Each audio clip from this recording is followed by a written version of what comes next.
A desert planet with twin suns. Why do I sense we've picked up another pathetic life form? Use my knowledge. Much to learn. You still have. Welcome back to Twin Sun Talks, folks. I'm your host, Jonah Liu. Thank you so much for listening, and I'm glad to have you tuning in to this week's episode. Today, we're going to be covering Quinlan Vos, who's a really cool Jedi from the Clone Wars era. Really cool character. Can't wait to talk to you about him. So without further ado, let's dive into ARC Trooper training. Gentlemen, who wants to be an ARC Trooper? I do, sir! So while I know Quinlan Vos has a lot of Legends lore associated with him, I'm going to be focusing on his canon lore.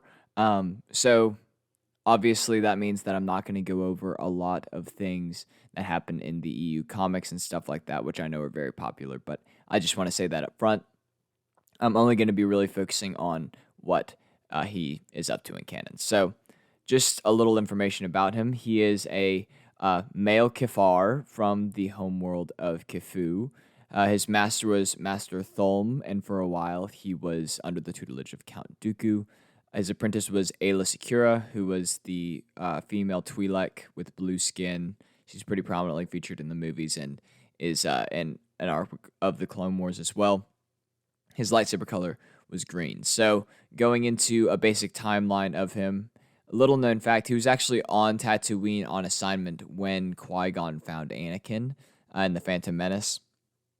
And you can see him in the background of some shots. I would look it up. Just look up Quinlan Vos in The Phantom Menace. You'll be able to find him. It's pretty cool. He's just a nice little background detail. In the Clone Wars, he accompanied Obi-Wan Kenobi to Nal Hutta while hunting for the escaped Zero the Hutt, who is the uncle of Jabba the Hutt, who's broken out of prison by Cad Bane. And then during this pursuit, whenever they track Zero to Teth and find him dead, they fight Cad Bane and in an altercation that is pretty interesting because Cad gets a hold of Quinlan's lightsaber and uses it to duel Obi-Wan. It's pretty cool. But that's really the only arc that we see him in the Clone Wars, which is really unfortunate because he's a really cool character. And if you don't remember who he has the dreadlocks and the yellow line across his face, darker skin. Super, super cool character. But one thing that we were going to get before Disney acquired the rights to Lucasfilm was we were going to get the Dark Disciple arc of the Clone Wars. And this was going to be an 8-episode arc, which has been since adapted into a novel, which is one of my favorite Star Wars books, and I would highly recommend you reading it if you haven't already. But essentially what it does is it follows Quinlan Vos in the later days of the Clone Wars, and I'm about to give some spoilers over that. So if you don't want those, then you can skip over this, but it's just going to be kind of basic plot points. So essentially, Quinlan was assigned a mission by the Jedi Council to partner with Asajj Ventress in order to try to assassinate Count Dooku. And after going on, they end up partnering together, and after going on several bounty hunting missions together, the two develop feelings for each other. And while trying to sort of formulate the best plan of action for assassinating Dooku, Ventress, who is Dooku's old assassin, essentially teaches Vos how to tap into the dark side and how to use that to their advantage because she believes that that's the only way that they will be able to win, come out victorious. And then whenever he was trying to uncover who Dooku's master was, Quinlan fell to the dark side after being captured by Dooku and became his apprentice. And then he served this apprentice for a good amount of time under the alias Admiral Enigma, and was eventually redeemed by Ventress and his love for her. It's an amazing book, and I would really recommend you reading it. Yeah, that's about all that I have to say. In Revenge of the Sith, you kind of hear, it's just an offhanded comment that Obi-Wan makes, but he moves his troops to Boss Pity after victory in the Battle of Seleucami, and then eventually is assisting in the Battle of Kashyyyk when Order 66 occurs, which he survives, which was recently confirmed in Obi-Wan Kenobi, where we learn that he regularly assists the group known as The Path, helping to smuggle Force sensitives across the galaxy to keep them safe from the Empire. And I love the quote that he etches into the walls of the safe house, which was, "Only when the eyes are closed can you truly see." I think that that's just beautiful. And I really hope that we get to see more of Quinlan in the future, but I'll talk about that a little bit later. Just some various facts. He was a liaison for the Jedi to local law enforcement and was an expert on the underworld because he normally worked undercover. So he tended to work alone after the death of his master. He kind of isolated himself from the rest of the Jedi because his methods were very unorthodox. He's very much like Anakin in that way. And he typically went undercover into seedy parts of the galaxy and would work to preserve peace through undercover work.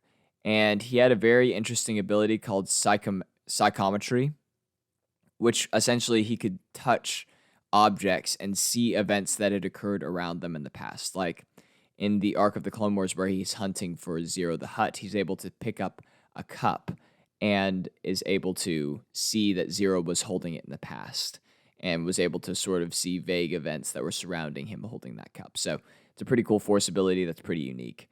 And that made him an excellent tracker. He was very good at hunting people down. Super cool. And on display in Dark Disciple if you end up reading that book. And he was, like I said, not by the book. He was known as a Jedi Maverick, very unorthodox in his methods. He's very sarcastic and laid back, easygoing, but he was also friends with Obi-Wan Kenobi, which was very interesting because Obi-Wan's a very buttoned up by the book Jedi, so they juxtapose each other very interestingly, but they were very good friends with each other.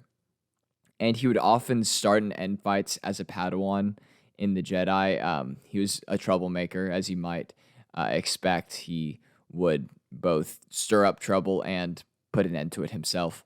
And he was a master of Form 4, which he mixed a little bit with Form 5, which gave him a aggressive and unpredictable fighting style.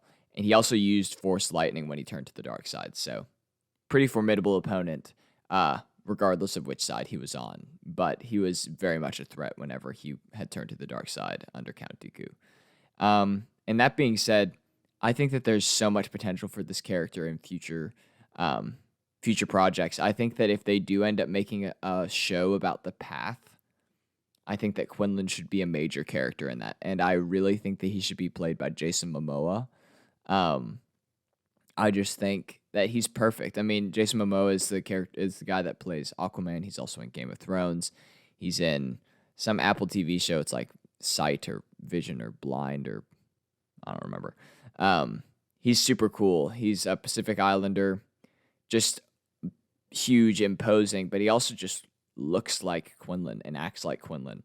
And I think that he would be the perfect person to have play him. And yeah, I think that a show surrounding him sort of helping Force sensitives throughout the galaxy, fighting off Inquisitors, but also maybe about how he survived Order 66, him hunting down other Jedi survivors, not just Force-sensitive children, and trying to help them. I think that would be really awesome. And I just think that he's a really cool character with a lot of potential, and I can't wait to see where he'll show up in canon next, because his name being mentioned in Obi-Wan Kenobi was a really cool surprise and cool Easter egg. So hopefully there's more of him to come in the future. So that being said, that's about all that I have to say about him. Yeah, he's a really interesting character, but there's not a lot of canon source material on him. That being said, like I said at the beginning, there are a lot of cool legend stories about him where, once again, he turns to the dark side. He fights alongside Jedi Master Sora Bulk, who developed Vapod alongside Mace Windu. There's a lot of cool stuff about him that I didn't go into in this episode because I try to keep it pretty relevant to the existing canon. But that being said, this wouldn't be a proper episode if I didn't leave you with just a little bit more. So today's more is that Quinlan Vos is 6'3" tall. I can't lie to you. These are hard to come up with at a certain point, especially since I've kind of started a trend of trying to keep these mores sort of related to the episodes. So sometimes they're going to be lamer than others. So I apologize for that. But I tried really hard to find some sort of little fun fact that I wouldn't fit into the episode itself. Anyways, I'm blabbering. I really appreciate y'all listening. Make sure you stay tuned for Andor Episode 5 review and breakdown that's coming out this Wednesday. I love this show so far, and I'm really excited to continue to talk about it with y'all. And yeah, stay tuned next week for our next regular episode. We always have them coming out on Mondays, so make sure you tune in for those. And yeah, follow us on Instagram at Twin Sun Talks. Subscribe to us on YouTube, Twin Sun Talks Podcast, and follow and listen wherever you get your podcast by searching Twin Sun Talks. That being said, you've taken your first steps into a larger world. May the Force be with you, and I will see y'all in the next episode. Bye, friends.